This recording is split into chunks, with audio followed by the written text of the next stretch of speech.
Well, I celebrated another birthday yesterday, and I'm happy to announce I remain old enough to know better and still too damn young to resist. Alexa, what day is it? It's Tuesday, September 24th. All right, let's get it on. From Hollywood, it's the world-famous Mojo Elliott here to rap about the stuff nobody really gives a rat's ass about, and proud of it. Yeah, celebrated another birthday yesterday, and it was pretty chilled. I did my weekly sports podcast. I hit the gym, had lunch at my favorite beer joint, and then I went to go see Beetlejuice for the 167th time, and it keeps getting funnier and funnier every time I see it. And then I capped off the night watching Monday Night Football. There was no cake, no ice cream, no presents, nothing like that, because quite honestly, I'm a guy who has everything but herpes. All right, here's a fun factoid to kick off the podcast. Did you know summer on Uranus lasts 42 years? But it still doesn't come close to being a rapper looking for a rapper deal at a Diddy freak-off party. You know, when I was growing up and went to parties, I used to go and we'd sing 100 bottles of beer on the wall. Apparently, Diddy has 749 dildos on the wall. How does that work? 749 dildos on the wall, 749 dildos. You take one down, you pass it around. 748 dildos on the wall. Diddy. He is OSF. Sick fuck. If you're getting your cherry popped listening to the podcast for the first time, here's how the Rat's Ass podcast works. You email your observations, comments, and questions to me, and I respond to them. No topic off the table. I will talk about any damn thing. And it is also impossible to offend me, but you're welcome to try. Please try harder. Nobody's come close yet. Email them to ratsasspodcast@gmail.com. And you'll also find the Rat's Ass Podcast on Alexa, Spotify, Apple, and most other podcast apps, plus on our Facebook page now. New episodes drop every Tuesday and Thursday. Apple's website is apple.com. Oh, thank you very much, Alexa. I wasn't asking you about that, but she chimes in every now and then. Must be the drugs. But I promise, I do not read your emails in advance. My producer, Fleabag, forwards me your name, where you're from, and converts your emails so I can respond to them on the fly. All right, let's roll the dice. We do this to determine how many emails we're going to read on each podcast. So let's do it. We're going to do 5. That's 5. All right, so let's get into the cheese. All right. Let's click and go. Amy B., Lincoln, Nebraska. What are some TV shows you've binged that you liked? Oh, I got a bunch, Amy. I got a bunch. Californication is probably my all-time favorite because I can relate to Hank Moody's character. Love The Blacklist. Hated the ending, but loved the show. Shameless. Breaking Bad's good. Better Call Saul. Billions is really good. House of Cards. I even got into Pretty Little Liars, believe it or not. That was probably 2 summers ago. Ray Donovan and Dexter. That should keep you busy for 3 or 4 years. Kayla P. from Grand Junction, Colorado. I just got married 2 weeks ago, and I'm new at this sex thing. What are men's favorite sex positions? You're coming to me for this.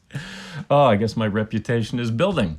Well, off the top, I'd say doggy style, cowgirl, and side saddle. And if you married a missionary man, there are books. There are books I recommend, and I'm not being a smartass here. I'm serious. Sex for Dummies. Alex J., Santa Fe, New Mexico. My girlfriend and I are heading to L.A. for the first time next month. What's something out of the ordinary we can do that will impress her? You know, I think the day trip, the coolest thing about Los Angeles and Southern California is that you can go to the desert, the mountain, and hit the beach all in one day. That's what I would do. Start in the desert, like maybe Palm Springs. Drive up the Big Bear, check out the mountains, lots of great scenery, good restaurants, places to check out there, and end it at the beach. Head down to Zuma, and you'll catch a killer sunset there. That's what I would do, because I think that's unique and different. You don't get that anywhere else. All right, Christy D., Fort Myers, Florida, says, I'm a single mom with a son who just turned 18. What advice would you give him? Oh, this is a serious one. I'm going to take this very, very seriously, you know. Christy, I would tell him, Pay yourself first by saving 10 to 15% of his net income and live on the rest. I know taxes are going to hit him hard, and he's young, he's single, but man, the sooner you can start saving 10 to 15% and get used to that, I think that's huge. Probably the best advice my mother gave me growing up. Get his education as well. And I'm not talking about just going to college. Today, most people aren't going to college, but I would say it's important to learn something new every single day. But, get your street smarts and get your book smarts. Both are probably must-haves in today's world. Brian K., Alexandria, Virginia. I've got a better version of the dick joke you told last podcast. All right, so we're going to compare dick jokes now? Is that what we're doing? All right, so here we go. I went home with a girl from a bar last night, and we were getting into bed, and she said, yeah, you better give me 9 inches and hurt me. So I banged her 3 times and spanked her with a spatula. Okay, spatula, huh? All right, well, since we're comparing dick jokes here, when I used to tell that same joke years ago, it was 12 inches, so I banged her 3 times and shoved an M80 up her ass. Now, that's just my generation. Yours might be a little kinder and gentler. All right, that's the cheese. And before I get into the extra cheese, remember to, keep your emails coming with your observations, your comments, and questions. And I'll give you my 2 cents that make no sense on the next podcast. Again, send them to ratsasspodcast@gmail.com. All right, brace yourself. Here comes the extra cheese. We got some good stuff today. Annie Knight, who is from Australia, is a promiscuous little minx. She set a goal of sleeping with 600 men this year, topping last year of 365. Well, Annie has released a progress report. As of September 15th, she has nailed just about 500 men, or they've nailed her. And she's on pace to hit her goal. Now think about this. That's almost 1,000 men in 2 years. If Annie keeps this up, she'll have to change her name to Echo. Check this out and see if you agree. There are supposedly 5 places women would rather have sex than the bedroom. Number 1, next to the fireplace. I can see that. By a pool, not in the pool, but by a pool. Number 3, in the shower. Number 4, the kitchen floor. I'm not sure why that's number 4. 4 on the floor maybe is what it is. Number 5, in a car parked in the garage during a party. Okay, I get the risk on that one. But I always thought a laundry room on a washing machine during the spin cycle would be a lot of fun. That's still on my bucket list at some point. An Irish man from Dublin named Solly McShay got used to people calling him Solly Begolly that he changed his name to Solly Begolly. Well, upon hearing the news, the people who used to call him Solly Begolly started calling him McShay G'day. McShay G'day.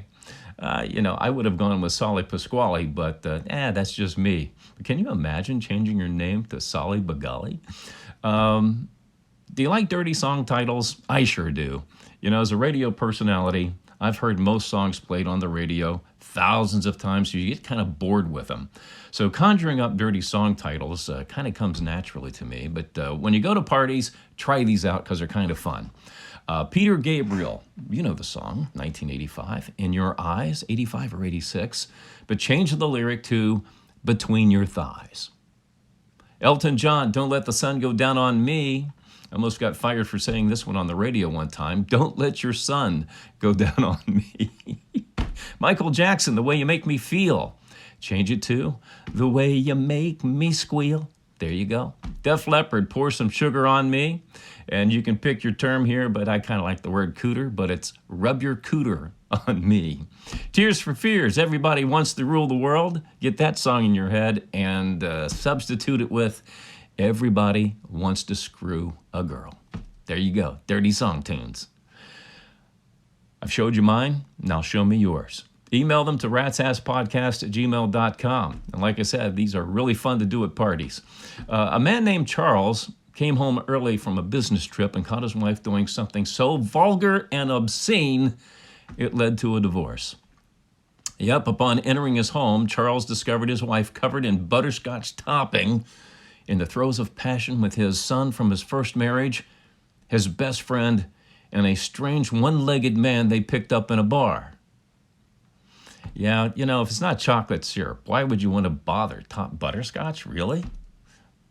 Buttercrotch? I know, I'm sorry. You probably can't unsee that, can you? But hey, who gives a rat's ass, right? All right, be sure to email what you want me to rap about on the next episode of the Rat's Ass Podcast to ratsasspodcast@gmail.com. Getting the correct email address is important. Mo. ratsasspodcast@gmail.com. And by the way, I had a crazy dream about Taylor Swift dying in a hideous car crash the other night. You can read all about it on the Rat's Ass Podcast blog. You can go to our Facebook page, click on the link, and check it out for yourself on the pinned post, all right? We'll do this again on Thursday, September 26th, so try to contain yourself, damn it. And that's the wrap.